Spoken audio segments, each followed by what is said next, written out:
بسم الله والصلاة والسلام على رسول الله. بادئا ببدء نحب نشكر ونقول لكم بارك الله فيكم، بارك الله فيكم على هذيك الكلمات الطيبة اللي وسيتوني بها وصبرتوني بها على إثر فقدان خويا الغالي، يعني اللي توفى في بداية شهر نوفمبر ديسمبر. يعني شكرا على دعواتكم ليه بالرحمة. الله يرحمه ويرحم جميع موتى المسلمين، وربي يصبر كل واحد على فقدان عزيز وغالي، سواء كان والدين ولا ابن ولا أخ. ربي يرحم الجميع. طبعا يعني وقت صعيب عدى عليا وما زال، يعني يا الواحد وعمره ما ينسى إنسان عزيز عليه يعني تاخده الموت، ولكن هذه هي طبيعة الحياة. الواحد لازم يلملم جراحه ويكمل الحياة، خاصة كي يكون عندك وليدات صغار. على جالهم هما لازم تكون يعني لازم نكون قوية ولازم نكمل الحياة، خاصة في الغربة. شوفوا الموت صعيبة والموت مرة، والموت هي مشيئة المولى، وهو طريقنا كله، نهايتنا كله، مصيرنا كله، ولكن تبقى مرة وصعيبة خاصة في الغربة. لما يجيك خبر يعني وفاة إنسان عزيز عليك، ما كانش أعز من الوالدين والإخوة، يعني ما قبلهم حتى حاجة. كي تكون في الغربة الألم راح تعيشه أضعاف اللي رايحين يعيشوه اللي راهم في البلاد. أولا بعيد ومتغرب، ويعني ما عندك حتى واحد يعني يطبطب عليك ويصبرك. كاين أصدقاء وكاين يعني جيران وحباب، ولكن تبقى هذيك الدعم المعنوي اللي يجيك من أهلك، من خوتك، من ميمتك، من هذاك هو اللي صعيب ومر وقاسي. يعني كما قلت لكم الحزن يبقى في القلب، وأكثر حاجة نقدر نفيدوا بها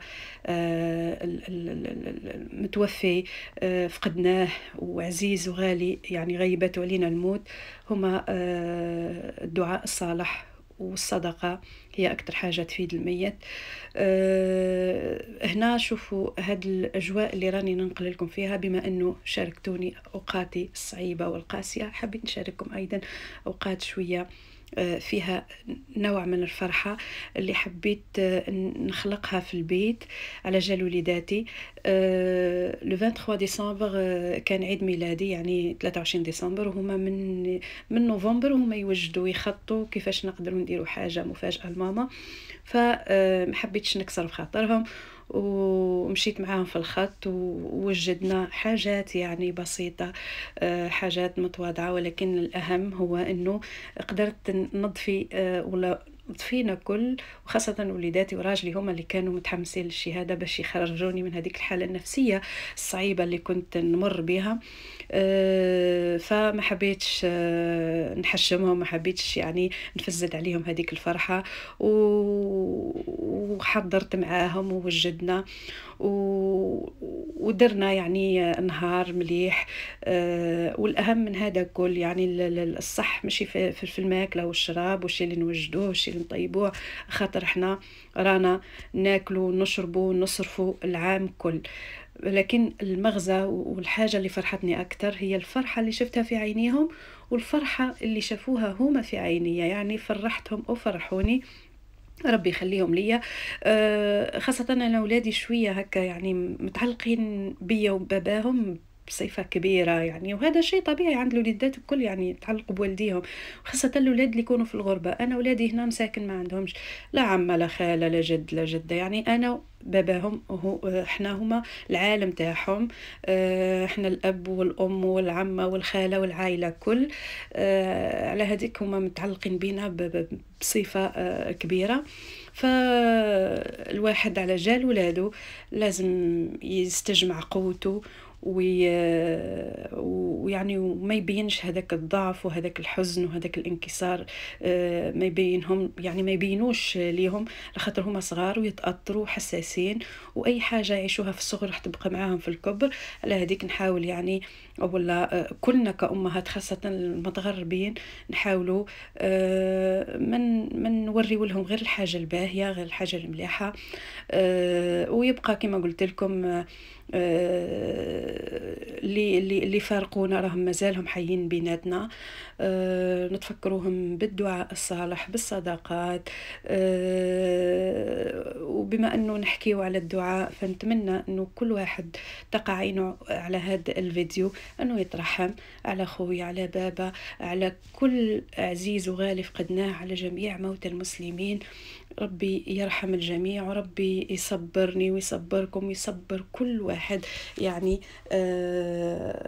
عاش مرارة الفقد، خاصة لما يكون الشخص قريب ومن العائلة. كما قلت لكم حبيت نشارككم يعني تفاصيل بسيطة، ونهار عشته، نهار مميز، نهار قدرت نتخطى به ولو بنسبة قليلة هذيك يعني الظروف الصعبة والأيامات الصعيبة اللي عدت عليا. نقول لكم إن شاء الله يا ربي العام الجديد يدخل عليكم بالصحة والصحة والصحة والهناء وراحة البال، ويعني وتهلاو في والديكم، تهلاو في خواتكم، تهلاو في حبابكم، في وليداتكم، في العزاز عليكم الكل. والله لا يوريكم حاجة يعني حاجة فيها شر، وحاجة فيها حزن، وحاجة فيها يعني مرارة. وإن شاء الله أيامكم اللي جاية كل في هذا العام الجديد تكون صحة وخير وسلامة وراحة بال مع اللي تحبوهم، مع العزاز عليكم. كان هذا يعني طبعا فيديو حبيت نرجع لكم به بالتدريج، يعني بشوية بشوية حتى نرجع لكم كما تعودتوا عليا. نقول لكم بارك الله فيكم مرة واحدة أخرى على الجميع اللي سقس عليا، وجميع اللي افتقدني، وجميع اللي يعني بعت لي بكلام طيب وترحم على خويا. نقول لكم بارك الله فيكم، في ميزان حسناتكم إن شاء الله. تهلاو في رواحكم، والسلام عليكم.